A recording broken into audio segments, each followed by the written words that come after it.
Bon, je sais pas,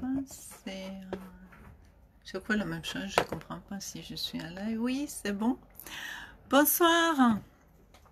Bonsoir, chers amis. Ça fait 2 semaines on ne s'est pas vu, donc j'espère que vous allez bien. Très certainement, vous êtes en terrasse ce soir, parce que vu que depuis hier, les terrasses sont ouvertes. J'espère que vous êtes en terrasse en train de prendre un verre. Bonsoir, je suis très ravie de vous retrouver. Aujourd'hui, ce soir, donc moi je suis chez moi en train de déguster ce merveilleux vin des Solomnichvili Winery dont on va parler ce soir. Et ce soir, comme c'est annoncé, je vais vous parler de Supra, je vais vous parler de Supra, c'est-à-dire c'est les arts de table en Géorgie. Voilà, je vois qu'il y a Sarah Mamchidobis, il y a Kahoidze qui vient de nous rejoindre. Bonsoir, Sarah Mamchidobis, je suis très ravie de te voir ici. Donc, chers amis, comme d'habitude, merci Ilia, je te remercie encore une fois pour ton soutien. Et comme d'habitude, je vous conseille donc aller sur le site de lepontcaucasien.com où vous pouvez commander vos vins avec une code promo apéro 2020 en majuscule tout attaché avec un 20% de réduction. Et ce soir, et ce soir, est-ce que vous voyez cette jolie couleur de Saperavi Budeshuri dont je vais vous parler ce soir. Et en fait, c'est je voudrais vous prévenir. Vous avez vu que mercredi dernier, donc moi j'étais pas en ligne, et ce sera désormais nos apéros géorgiens, ce sera tous les 15 jours, donc tous les 2 semaines, Mais ça ne veut pas dire que mercredi prochain il y aura personne et il y aura pas de live. Oui, mercredi prochain, j'ai invité une personne adorable elle s'appelle Daria Holodilina, qui travaille en Géorgie. Elle est guide touristique, elle travaille dans le vin, et donc elle va nous parler le mercredi prochain. Donc elle nous parlera de la situation post-Covid en Géorgie concernant le tourisme. Et elle nous racontera comment le pays se prépare pour l'ouverture de frontières. Et, vous avez vu sur notre site internet que j'ai posé donc j'ai posté les articles qui parlent d'ouverture de pays. C'est vraiment un endroit où il faut aller. Ah, bonsoir Mado, Sarah Mchidobis. C'est un endroit où il faut aller cet été. Et donc, elle nous racontera comment le pays prépare pour l'ouverture de ses frontières. Et moi, ce soir, je vais vous parler il y aura plein de patrimoine culturel immatériel. Il y aura le vent, il y aura Supra, il y aura plein de choses intéressantes. Donc, je vous remercie encore une fois d'être en ligne pour ceux qui nous regardent tout de suite, et merci de regarder notre vidéo si vous êtes en train de regarder un enregistrement. Donc, je vous présente aujourd'hui, c'est un de mes vins préférés. Donc, il faut que je commence par une étiquette, c'est très très important. Regardez, je sais que vous le voyez en miroir, mais donc c'est pas difficile à comprendre. C'est le vin qui s'appelle 1984. Il s'agit de Solomnichvili Winery. Vous voyez sur une contre-étiquette, c'est 1984, donc en lettres et en chiffres. Et en 1984, et j'en suis Cathy. Coucou, bonsoir Cathy. Bienvenue à notre apéro. Et donc, c'est un winery, donc c'est-à-dire un marani, comme je vous ai dit en géorgien, c'est marani. Ça s'appelle marani, un chai c'est un marani. Et donc, c'est une compagnie qui existe peut-être à peu près une quinzaine d'années, il me semble. Et c'est cette cuvée qui s'appelle 1984. Oui, j'imagine que ça vous fait l'allusion, ça vous fait tout de suite penser à George Orwell. Et oui, vous avez raison. C'est pas par hasard que j'ai choisi ce vin pour ce soir avec l'aide de notre chère amie Ilia.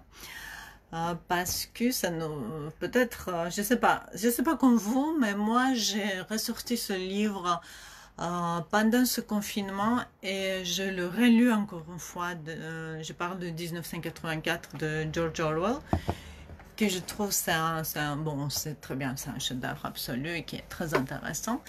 Et en fait, quand je bu ce vin, quand je le goûtais pour la première fois, et j'ai vu l'étiquette, je me suis dit, c'est quand même intéressant. Pourquoi 1984? Est-ce que la personne qui l'a créé, la personne qui, Georgi, donc il s'appelle Georgi Solomnichvili, est-ce que lui, il a pensé à 1984 ou peut-être c'est lié avec une autre chose, mais non, c'est vraiment lié avec George Orwell.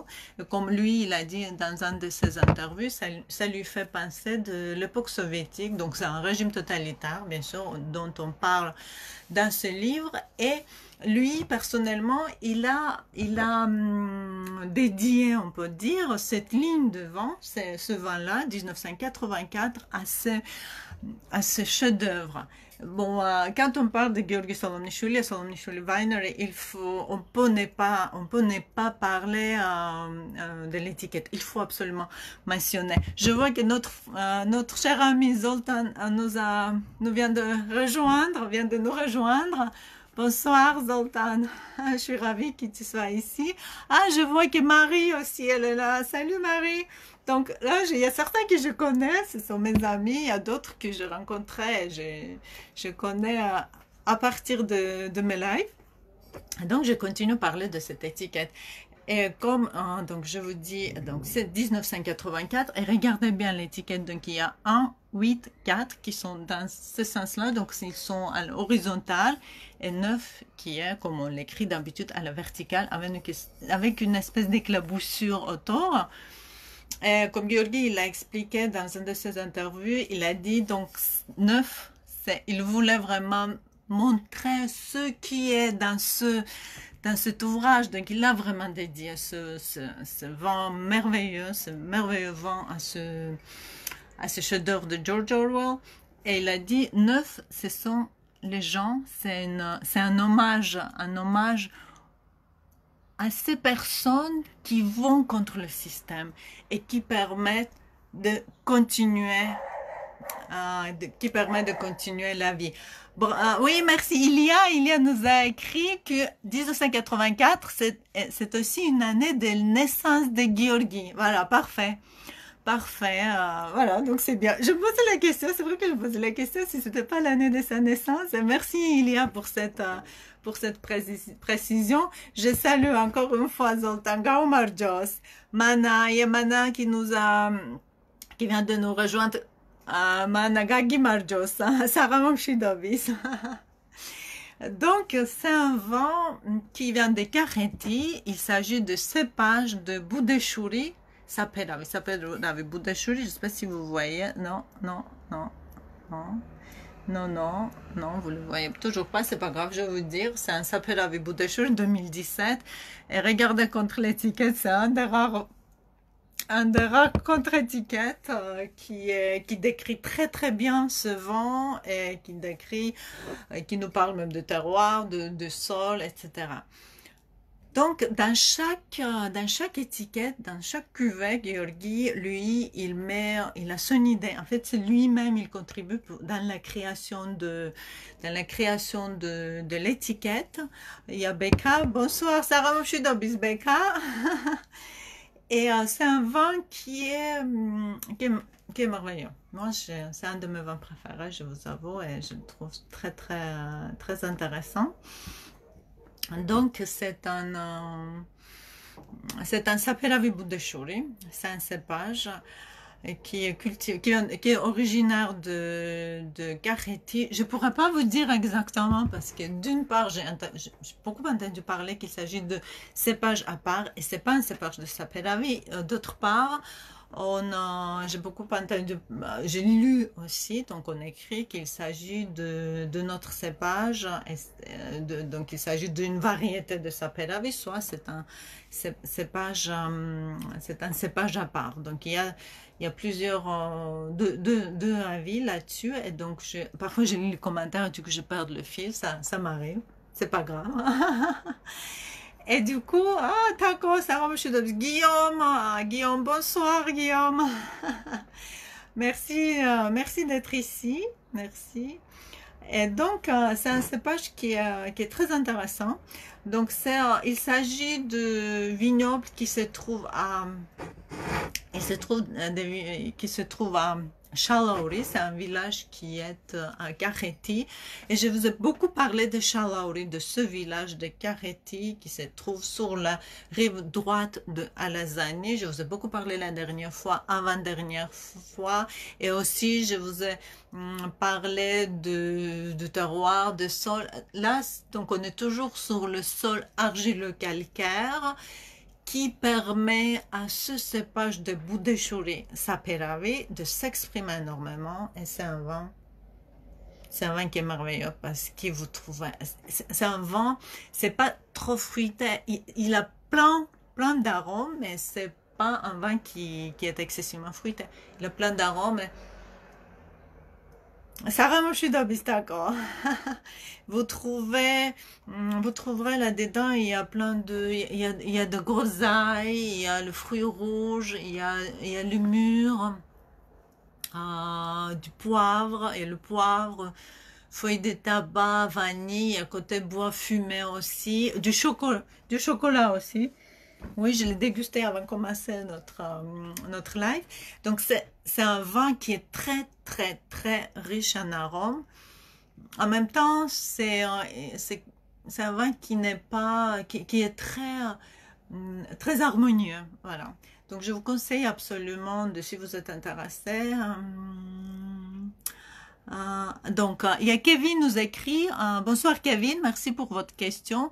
Donc, il nous écrit, bonsoir, merci pour ce live. Du coup, ce cépage est considéré comme un cépage à part ou cépage d'appellation géorgienne. Merci de votre réponse.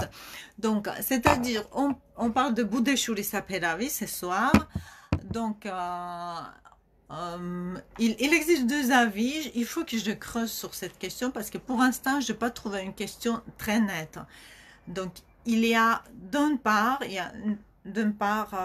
a les chercheurs qui disent qu'il s'agit d'une variété de Saperavi, qu'on appelle Budeshuri Saperavi, et d'autre part, il y a des articles qui nous parlent de Budeshuri Saperavi en tant qu'un cépage à part, donc il n'est pas lié avec Saperavi. Je sais que récemment, il y a des analyses génétiques qui ont été faites sur ce cépage, donc je n'ai pas encore la réponse précise sur s'il s'agit d'une variété de Saperavi, s'il s'agit d'un cépage à part, mais je vous promets absolument dès que je trouve les infos beaucoup plus précises, je vais vous en parler. En ce qui concerne de Budeshuri Saperavi, donc c'est très récent. Donc si vous suivez notre page, Les Vins de Géorgie, notre page sur Facebook, donc les infos que je partage avec vous, donc vous allez très certainement, vous avez vu les annonces que je poste concernant les appellations d'origine protégée de Géorgie. C'est-à-dire que depuis 4 dernières semaines, il y avait 4 nouvelles appellations qui ont été ajoutées sur la liste des appellations. Et dernière a été appellation d'origine protégée, c'est-à-dire le 24e appellation, c'est Ahoebi, AOP Ahoebi. Donc il s'agit de vin rouge sec qui est vinifié à partir de Saperavi ou Budeshuri Saperavi. Et concernant la zone géographique, donc cette zone géographique, ce terroir, il se trouve dans le village de Kardenachi. Donc nous sommes toujours en Géorgie orientale, en Kakheti, sur la rive droite de Alazani. Donc c'est-à-dire c'est un cépage aussi qui a donné la naissance, je pense qu'on peut dire comme ça, pourquoi pas, à une nouvelle appellation d'origine protégée à Hoebi. Kevin, super, merci pour votre réponse, je vous en prie. Donc, mais c'est promis, je retiens, je vais noter. Voilà, je note ici sur un papier que je vous dois une réponse beaucoup plus précise. Voilà, c'est noté. C'est un vin, oui, je vous ai parlé des arômes, je vous ai parlé de vin qui est très intéressant. Et par contre,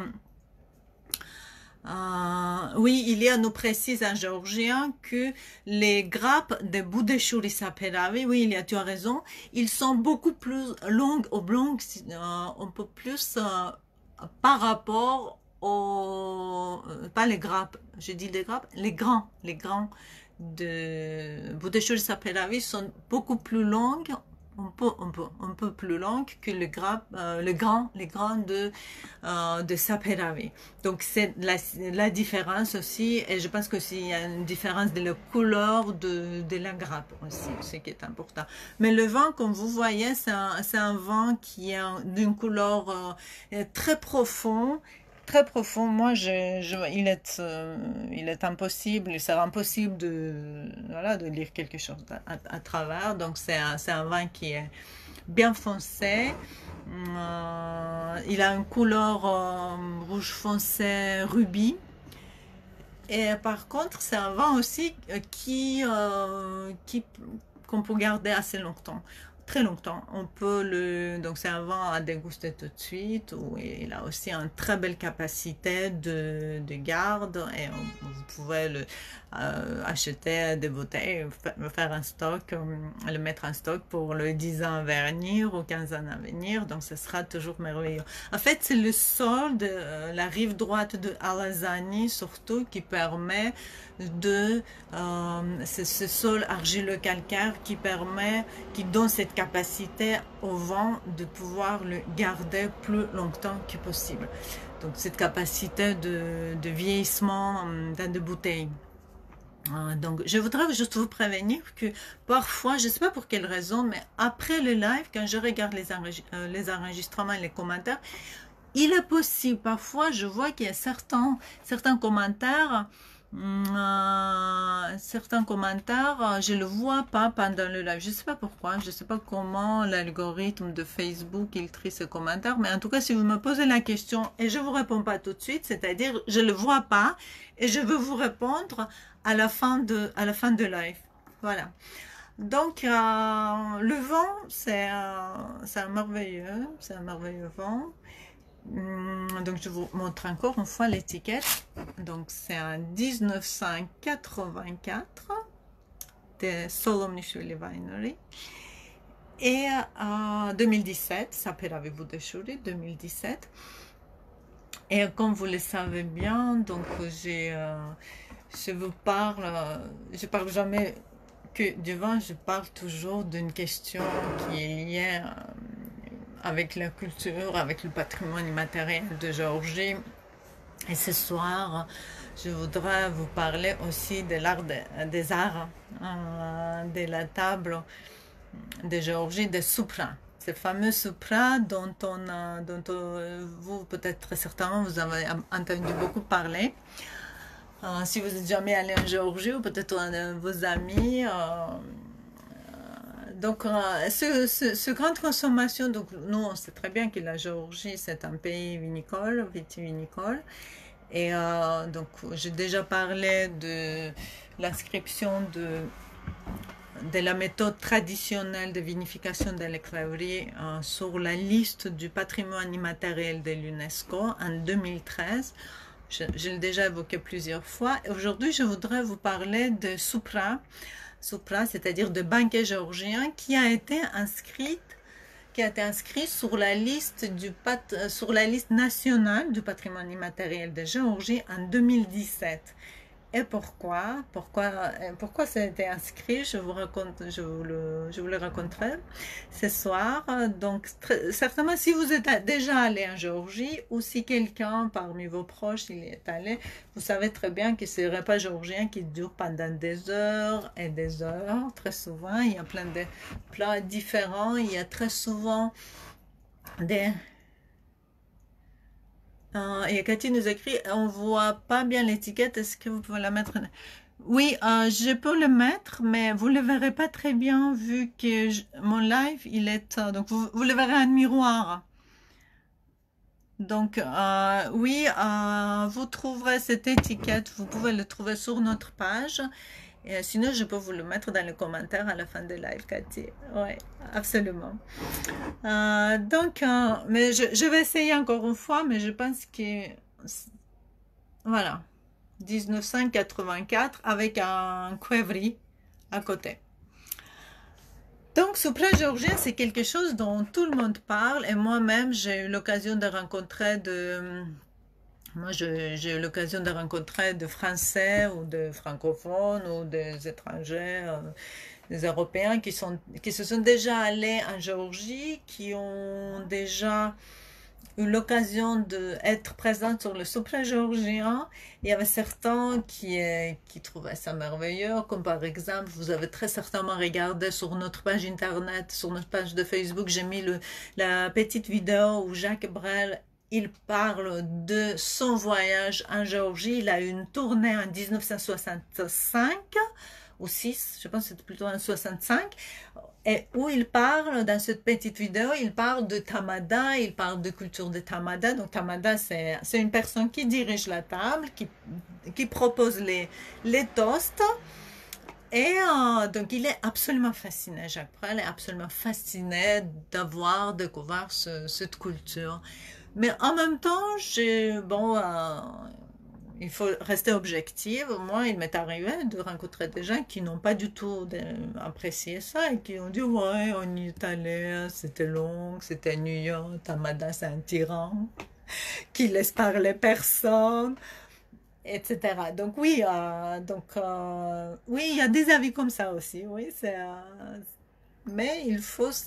Je vais essayer, en tout cas, je vais essayer ce soir vous expliquer qu'est-ce que ça veut dire, qu'est-ce que ça représente supra-géorgien. Et je vous ai même préparé un petit récit, une page que je vais vous lire, mais c'est très intéressant, c'est très passionnant, vous allez adorer ça, j'en suis certaine. Tout d'abord, vous avez dû certainement remarquer que quand je parle de ces pages, ou quand je vous présente un sujet, je commence par l'étymologie, j'essaie toujours de donner le sens quel sens porte le mot. Donc, quand on parle de supra, il faut vous dire tout d'abord que supra, en géorgien, a deux significations. Donc, la première signification, supra signifie une nappe avec laquelle on couvre la table pendant un repas. Et aussi, la deuxième signification, c'est un banquet qui sous-entend, c'est pas un repas, c'est un banquet qui sous-entend les gens qui sont réunis autour de la table, le tamada, donc c'est toujours en personne, c'est toujours un homme, oui, pas une femme, non, un homme, qui est désigné par la famille où ce supra a lieu, qui est désigné en tant comme la personne qui va diriger la table, et c'est Tamada, et ensuite ça sous-entend que Tamada, il va absolument prononcer les toasts. Peut-être tu peux aider de nous donner un ou deux toasts pendant notre live, comme ça. Et ça sous-entend aussi de la présence, les invités, de convives et de personnes qui sont autour de cette table. Et c'est pas seulement qu'ils sont en train de manger ou boire, ils sont aussi en train de chanter. Il y a des chants, il y a des danses. Donc c'est une culture qui remonte, on ne sait pas, ça remonte à plusieurs siècles en tout cas, ça c'est clair, et qui fait toujours partie inséparable de la vie quotidienne de la Géorgie. Donc je vais vous lire une petite page. Il s'agit de Frédéric Dubois de Montperreux. Donc c'était un géologue, un académicien très connu, il était d'origine suisse. Et au début du 19e siècle, il a voyagé dans le Caucase. Donc, entre 1832 et 1834, il a fait un voyage dans le Caucase. Et à la fin de ce voyage, il a publié un livre en plusieurs volumes avec des cartes, des dessins, etc. Donc, vu qu'il écrit en français, je me suis dit que ce sera mieux de vous lire un témoignage en français et pas un texte traduit. Donc, lui, c'est quelqu'un, moi j'apprécie beaucoup tout ce qu'il a écrit sur la Géorgie parce que c'est un des rares témoignages concernant le soupra et le plat et la cuisine géorgienne. Et non seulement un des rares témoignages, mais c'est aussi, moi je peux dire que c'est le premier récit francophone, en français, pardon, c'est le premier récit en français qui nous parle de cette tradition. Donc c'est une page, mais je vais faire mes commentaires entre-temps. Donc c'est-à-dire, nous sommes le 20 août 1833 à Imereti. Donc 1833, ça fait il y a 2 siècles. Ça fait 200 ans, presque. Frédéric Dubois de Montperoy, il est à Bardadi. Il écrit donc c'est église de Persati. Bardadi, ça se trouve en Imereti, c'est-à-dire Imereti, c'est une région de Géorgie occidentale. Donc il est en Géorgie occidentale et il nous raconte comment il est invité à un dîner. Donc il nous écrit, je vous rappelle, c'est 20 août 1833. Nous sommes à Imereti. Nous dînâmes au pied d'un tilleul énorme qui semblait prendre sous sa protection et l'église et la maison du prêtre qui est à côté.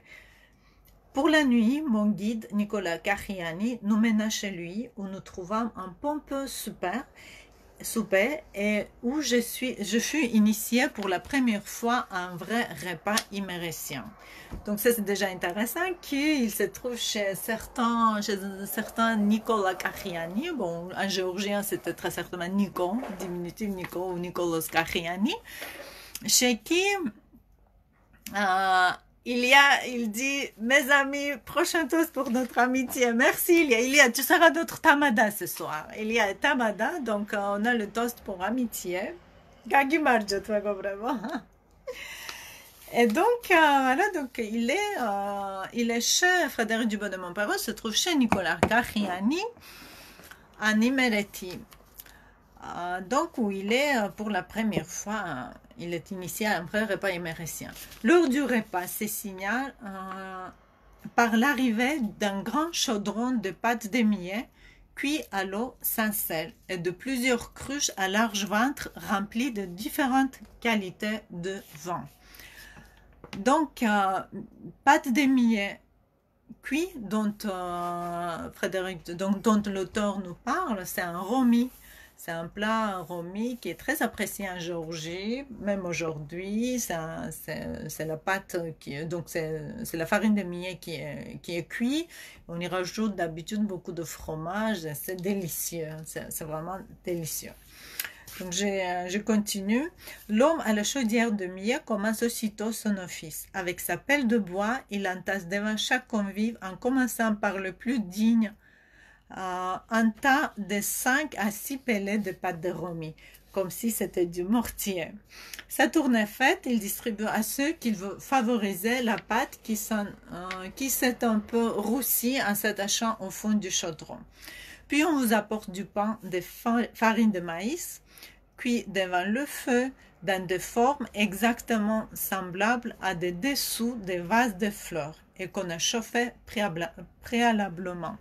Donc là, il faut que je m'arrête, je vais vous expliquer.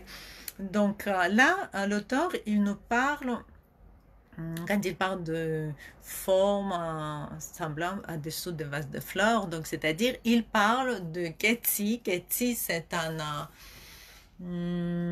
géorgien, on l'appelle ketsi, ce sont des espèces de poêles en terre cuite. On faisait cuire dans le feu, en fait on préparait le plat dans ces ketsi dans le feu, et aujourd'hui on les utilise toujours, on peut les utiliser dans le four.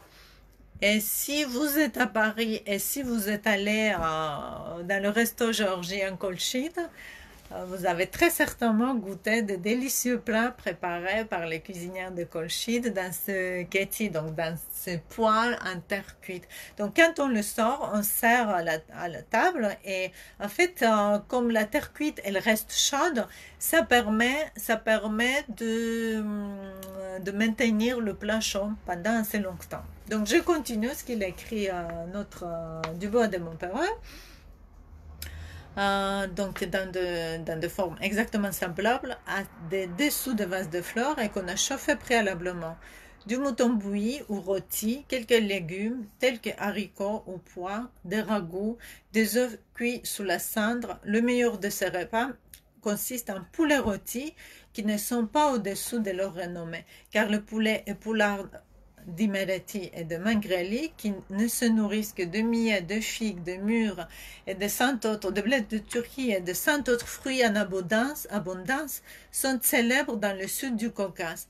Et c'est un grand objet de luxe sur les tables de Tiflis. Tiflis, c'est-à-dire Tbilissi.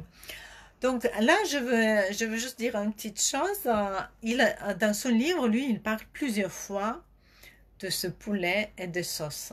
Donc, je continue. On les assaisonne souvent avec du jus de grenade, qui n'est certainement pas à dédaigner, mais le vrai plat de cérémonie ou de compliment consiste dans une sauce au kindi ou à la feuille jaune de coriandre, dont tout le peuple font leur délice. Donc, il parle plusieurs fois, je sais pas, au moins une dizaine de fois dans ce livre de ce fameux sauce au kindi, c'est-à-dire au coriandre. Avec une de mes amies, nous avons reconstruit la recette de cette sauce de coriandre. J'ai jamais trouvé ça a été publié en géorgien, on l'a publié en géorgien, mais j'ai jamais trouvé le temps pour le traduire en français. Je vais le mettre, c'est promis, je mettrai sur mon blog et je partagerai avec vous cette recette et vous pourrez le préparer chez vous. C'est pas facile, c'est pas difficile à préparer du tout. Et comme ça, vous aurez la recette qui date plusieurs siècles, mais au moins 2 siècles. Tout est pêle-mêle sur la table, fort heureux quand il y a quelques vieux plats en bois ou en terre pour contenir les sauces et les ragoûts. Un prêtre ou quelqu'un d'autre récite alors la bénédiction. Puis chacun commence par ce qui lui convient, se servant proprement et gracieusement de ses doigts. On découpe un poulet fort nettement en les tirant par les pieds, ensuite par les airs. Les pièces tombent les unes après les autres sans effort.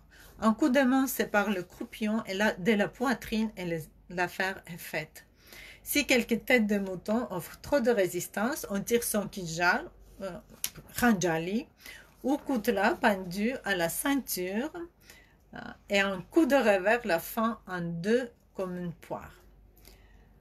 Ensuite, là j'ai perdu le fil, non c'est bon, c'est retrouvé. Donc il part de l'échanson. Il y a des échansons qui arrivent avec ça, l'échanson avec sa grande cruche avant dans une main et une corne, quelquefois un verre dans l'autre, commence à verser une rasade qu'il présente au maître de la maison qui s'élève, fait un grand serviteur en ôtant son bonnet et récite une longue kyrielle de compliments en l'honneur du principal de ses hôtes. Donc ça, il est en train de décrire le toast.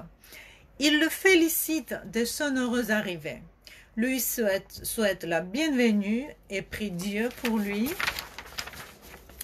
pour sa famille, pour l'heureuse réussite de son voyage et de ses entreprises, etc.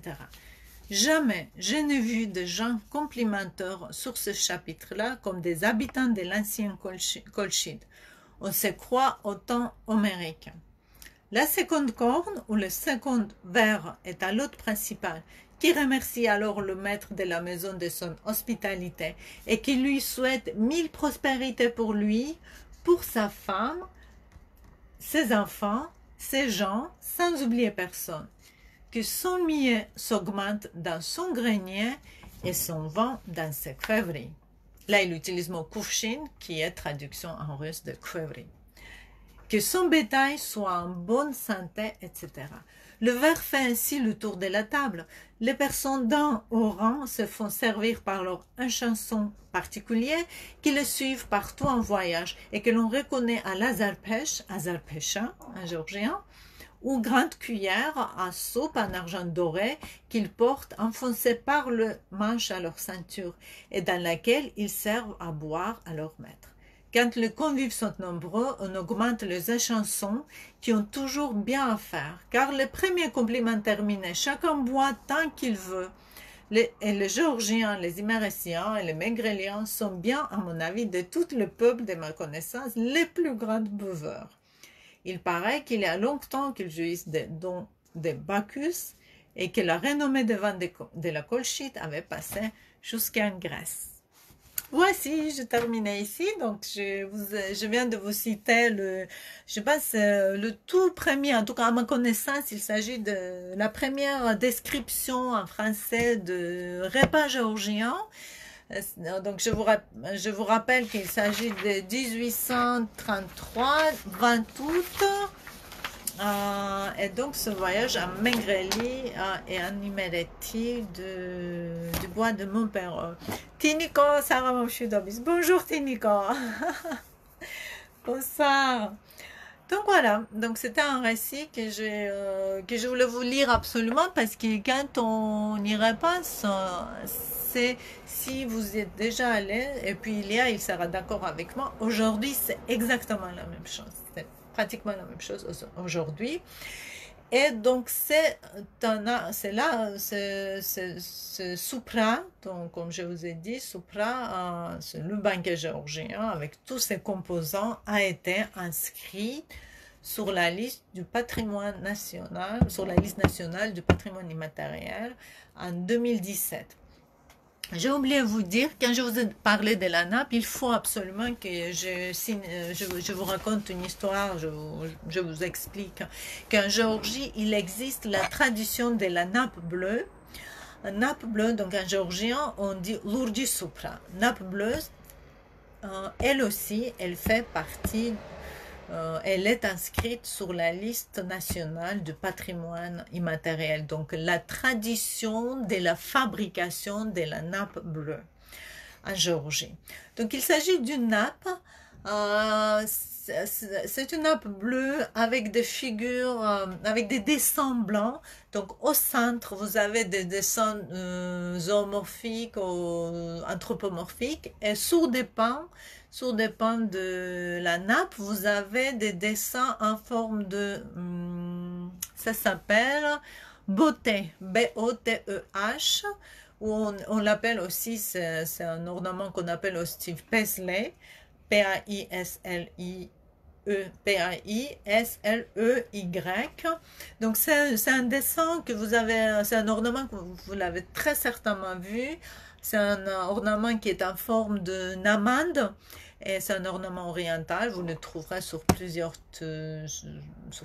types de vêtements ou dans des dessins ou partout. Vous les connaissez très certainement. Et donc cette nappe, il y a toute une tradition de la fabrication de cette nappe et ce qui est important à retenir que c'est une nappe qui a été largement répandue, surtout au 18e, au 19e siècle. En Géorgie, elle était abordable pour toutes les couches de la société. Elle était utilisée beaucoup, uniquement. Elle était uniquement utilisée lors de repas religieux, donc c'est-à-dire pendant les fêtes de mariage, de baptême, pendant les fêtes religieuses. En fait, cette méthode de sa fabrication a été quasiment perdue tout au long du XXe siècle et récemment. Je sais qu'il y a un atelier en Géorgie qui a repris cette tradition, qui l'a retrouvée et maintenant, et depuis, cette méthode a été inscrite sur la liste du patrimoine immatériel de Géorgie. Et ensuite, aujourd'hui, on peut se procurer en Géorgie de ces très jolies nappes bleues, mais ce sont des répliques. Voilà, actuellement, il y a plusieurs répliques qui sont en vente et que vous pouvez très certainement trouver si vous allez en Géorgie. Donc, c'est ce qui concerne de la signification de Soupra en tant qu'une nappe. Et ensuite, ça fait 40 minutes, je parle. Donc, et ensuite, en ce qui concerne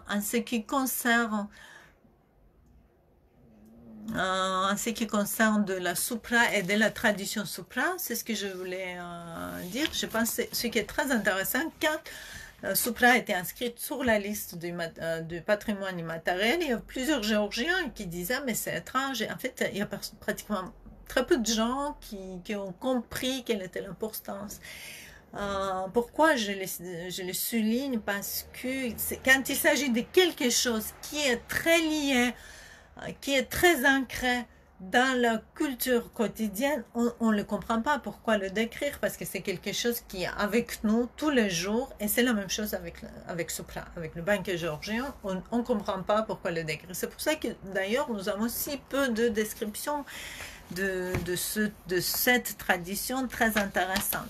Donc, à quoi ça consiste? Donc, il y a énormément de choses qui sont codifiées et qui sont très importantes. Donc, il peut y avoir de sopra, c'est-à-dire réunions autour de la table, qui sont liées avec les fêtes heureuses. Donc, il s'agit de mariage, de baptême, ça peut être l'anniversaire de quelqu'un, ça peut être juste une réunion entre les amis.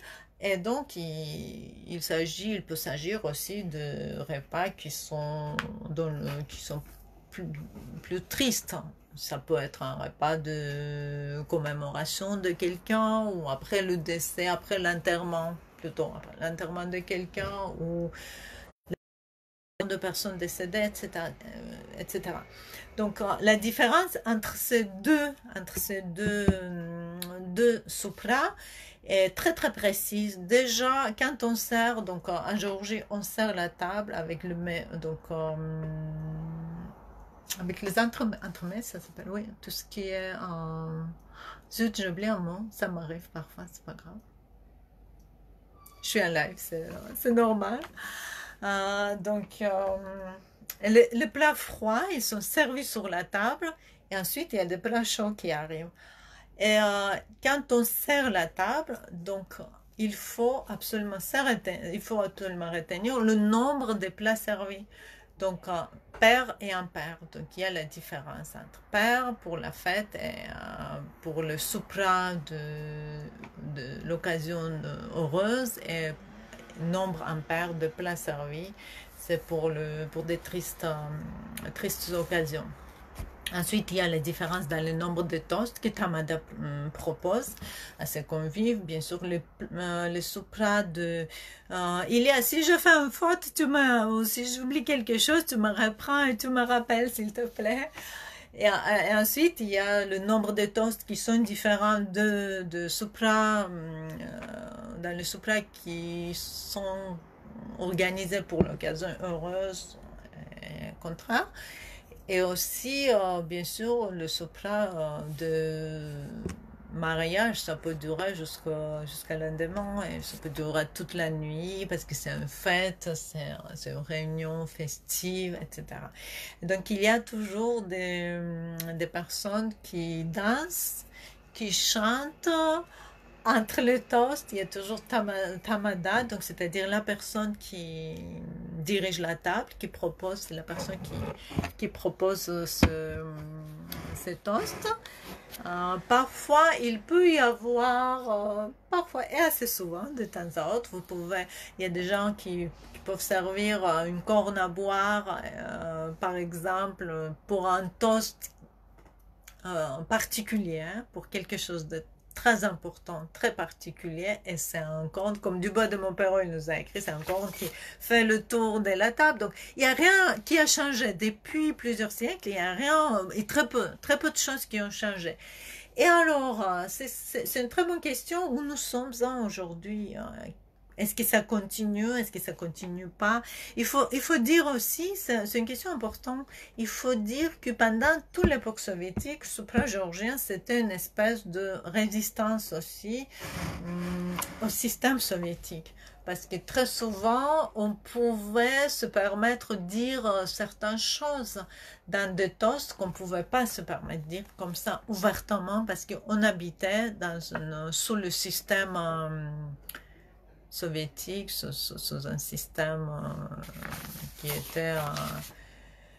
qui n'existe plus aujourd'hui, sous un système totalitaire, et heureusement qu'il n'existe plus, sous un système totalitaire. Donc, c'est-à-dire parce qu'il y a énormément d'histoires que vous avez croisées si vous lisez la littérature géorgienne, Si vous parlez avec des Géorgiens, il y a énormément d'histoires qui vont ressortir, qui vont vous raconter. Ce sont les histoires qui parlent de la résistance, ou non-résistance d'ailleurs, à un système totalitaire pendant l'époque soviétique. Donc, la table, le repas, les réunions géorgiennes, les réunions d'un soupra, donc on va retenir, c'est un mot qui est impossible à traduire. Donc c'est soupra géorgien, c'est quelque chose qui était très important, toujours, mais surtout, donc il avait sa signification de la lutte politique envers un ennemi, c'est-à-dire envers un système soviétique pendant l'époque soviétique, pendant ces 70 ans. Et qu'est-ce que ça représente aujourd'hui? Aujourd'hui, si vous n'êtes pas allé en Géorgie, si vous ne connaissez pas la Géorgie des années 90, des années 2000, début 2000, si vous y êtes allé cette année, l'année dernière, ou il y a quelques années pour la première fois, c'est difficile de se rendre compte que, mais je peux vous assurer que le premier bar à vin, qui s'appelle Rvino Underground en géorgien, c'est le premier bar à vin qui a été ouvert en 2012. C'est le bar à vin nature et c'est le premier endroit où on pouvait acheter un verre de vin. Parce qu'avant, dans des restaurants, on ne servait pas par le verre, on ne servait pas de bouteilles. Les bouteilles ou encore par un nombre de litres. Donc, c'est une culture de consommation de vin par verre qui est très récente. Donc, ça date de 2012, même si c'est énormément répandu aujourd'hui. Vous pouvez aller à n'importe quel bar, vous commandez un verre, oui, c'est normal.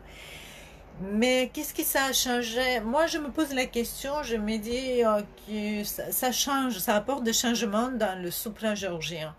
Parce que maintenant, on se retrouve entre des amis pour prendre un verre, pour un apéro, comme ici, ce soir. Et on s'est dit, voilà, est-ce que ça va changer? Moi, je me dis, maintenant, on peut juste tranquille comme ça, sans dire un toast, vu que nous ne sommes pas sous ce système totalitaire. Est-ce que la liberté va changer le mode de consommation, de vente? Est-ce que ça va changer la tradition de soupra? Peut-être ça ne va pas changer, mais très certainement, ça va apporter quelque chose de nouveau là-dedans, quelque chose qu'on ne connaît pas. C'est tout à fait possible. Donc, je pense que c'est... Voilà, j'ai évoqué des questions les plus intéressantes, les plus importantes, surtout les questions les plus importantes qui sont liées avec la culture du vin et la culture de soupra en Géorgie. C'est tout à fait normal que dans un pays aussi vitivinicole que la Géorgie, la tradition de soupra qui existe. Je vous rappelle que nous sommes moi je suis en train de goûter ce vin de Solomnichuli Weiner, Solomnichuli Smarani 1984. C'est un cépage Budeshuri Saperavi 2017. Et vous pouvez le commander ainsi que d'autres vins sur les sites de pontcaucasien.com avec un mot de passe apéro 2020 tout attaché, apéro 2020 en majuscule tout attaché pour avoir une réduction de 20%. Et sur ce, je vous dis bonne soirée chers amis et je vous rappelle que mercredi prochain ça sera une rencontre, un live, un streaming où j'ai invité Daria Kholodilina, je vous ai dit, elle travaille en Géorgie, elle est d'origine ukrainienne, elle travaille en Géorgie, elle parle parfaitement géorgien, par contre, vu qu'elle parle français, donc ça sera une interview bilingue, hein, ça sera un live bilingue, je vais parler en français, je vais poser la question en français, elle va nous répondre en anglais, et moi, de ma part, je vais faire un petit résumé pour vous en français, donc comme ça, on saura premièrement, on aura des informations comment la Géorgie pense accueillir les touristes à partir du 1er juillet. Je pense que c'est une question très importante, surtout pour ceux qui veulent s'y rendre cet été. Et donc, j'espère que c'était intéressant pour vous d'écouter un peu sur le Vengeur géant et sur le Supra, et surtout écouter ce récit du bois de mon père, qui n'a pas beaucoup changé. Vous voyez, la culture de Supra, ça n'a pas beaucoup changé. Et je vous ai parlé des trois cas du patrimoine culturel immatériel, de la nappe bleue, de la Supra, et bien sûr la méthode de vinification dans le Cuevré à l'ancien. Je vous remercie, chers amis, d'être ici avec moi ce soir, et je vous souhaite une bonne soirée avec ce verre de vin. Kagi Marjot. 사과무시도 미스김시도 베비트와 사바 갈가티가윗 가기 말죠. Bonne soirée.